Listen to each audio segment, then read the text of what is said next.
সবাইকে ধন্যবাদ জানাচ্ছি। সকাল থেকে বিএনপিপন্থী শিক্ষক এবং কর্মকর্তা যারা আছেন তাদের কাছ থেকে চমৎকার নাটক মঞ্চ লক্ষ্য করছি, এটা খুবই দুঃখজনক এবং বিশ্ববিদ্যালয় প্রশাসন এই জায়গায় নীরব ভূমিকা রাখছে। আপনারা দেখেছেন ইউলেভ যে সেন্টার, সেই সেন্টার থেকে সকাল 8টায় শুরু হয়েছে ভোট। 8টা থেকে 10:30 পর্যন্ত কোনো ধরনের সাংবাদিককে ঢুকতে দেওয়া হয় নাই। 10:30 আমি সেখানে যাই, গিয়ে দেখে কোনো অবজারভারকে ঢুকতে দেওয়া হয় নাই। পরে গিয়ে শুনি সেখান থেকে ইসলামী ছাত্র আন্দোলনের একজন পুলিশ এজেন্টকে বের করে দেওয়া হয় এবং 10 জন থেকে 6 জন ছাত্র দলের পুলিশ এজেন্ট ছিল, কাউকে ঢুকতে দেওয়া হয় না। কী করেছিল সেখানে? 10:30 পর্যন্ত আমরা অভিযোগ দেই, আধা ঘন্টা আমাদেরকে দাঁড় করিয়ে রেখে পরে মিডিয়া এবং অবজারভাররা ঢুকতে পারে।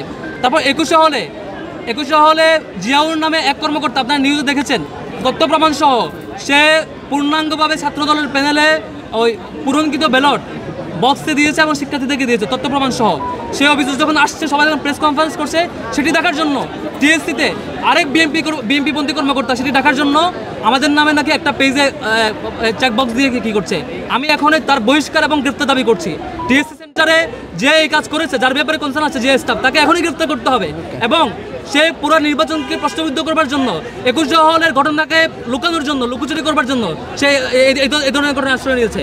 21 হলে যে কর্মকর্তা বিএনপির ছাত্রদলের পূর্ণাঙ্গ প্যানেলের চেকলিস্ট দেওয়া, ভোট দেওয়া ব্যালট বক্সে ঢুকিয়েছেন বলে অভিযোগ এবং নিউজ আসছে এবং তথ্য প্রমাণ আসছে, তাকে যেমন গ্রেপ্তার করতে হবে, আবার সেই ঘটনাকে ধামাচাপা দেওয়ার জন্য, ডিজাস্টার কন্ট্রোল করার জন্য এখানে তাদেরকে তাদের পরিকল্পনা অনুযায়ী আরেক নাটক সাজানো হয়েছে যে একটা সিঙ্গেল পেজে, তারা পারলে আরও কয়েকটা পেজে করতো এই নাটক ঢাকা দেওয়ার জন্য, হয়তো কোলায় উঠতে পারে নাই।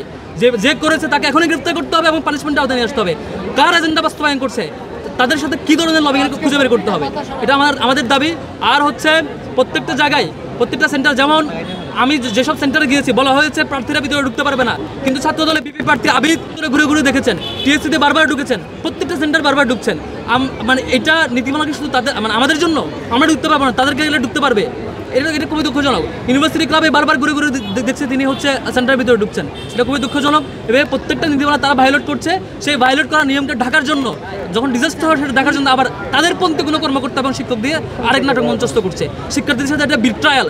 ঢাকা বিশ্ববিদ্যালয়ের শিক্ষার্থীরা 24 গণঅভ্যুত্থানের পরে একটা ভালো সময়ের সুযোগ পেয়েছিল ডাকসু নির্বাচন উপলক্ষে, সেটিতে তারা এভাবে করে সিন্ডিকেটেড তাদের শিক্ষক এবং কর্মচারী দিয়ে এভাবে ডাকসুকে প্রশ্নবিদ্ধ করার অপচেষ্টা, এটা শিক্ষার্থীরা তার জবাব দেবে। এখন নির্বাচন চলছে, শিক্ষার্থীরা তার জবাব দেবে বিশ্বাস করছে। এবং যারা এই কারচুপিতে জড়িত, এই বাজে কাজে জড়িত, তাদেরকে এখনই গ্রেপ্তার করা হোক এবং তাদের সাথে সেই দলের কি কানেকশন সেটি বের করা হোক এবং সেটি জনসম্মুখে মুক্ত করা হোক। তাদের ইতিপূর্বে যত কর্মকাণ্ড সব কিছু সামনে বের করে নিয়ে আসা হোক, তাহলেই বুঝতে পারবেন তারা কোন দলের এজেন্ডা সার্ভ করছে।